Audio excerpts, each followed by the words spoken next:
terms of we're vascular docs, we're imagers,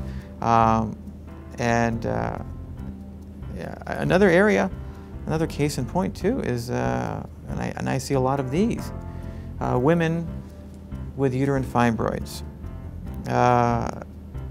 There's a procedure out there called Uterine Fibroid Embolization.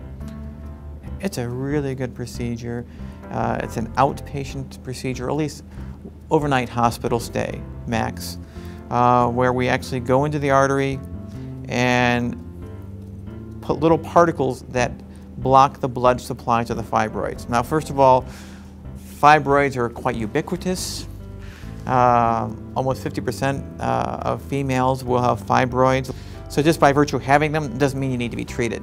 These are women who have significant bleeding issues, menorrhagia we call that, very significant pelvic pain, or basically mass effect. These tumors can get huge.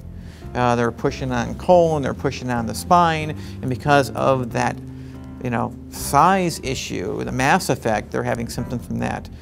But a lot of the OBGYN docs, and again, a lot of good docs, nothing negative to say about anybody, don't think of that necessarily as a good treatment option, even though within their own literature, it's been well documented, it's a good treatment option for a good percent of people.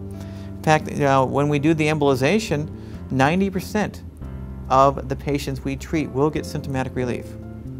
And that's a pretty good outcome for a non-surgical procedure. The most they get is it's arterial puncture. It's like an angiogram. So these patients can do real well with that. But it's still a little ignorance out there, or of some docs just not wanting maybe to offer this treatment option. So we get patients directly, sometimes from the internet, that have found us, and we'll treat them accordingly. But we like to keep everybody in the loop.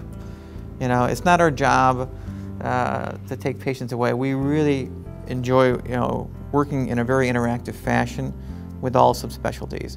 And more often than not, more and more we're seeing the gynecologist or the OB-GYN docs as a whole will offer this sometimes as a treatment option.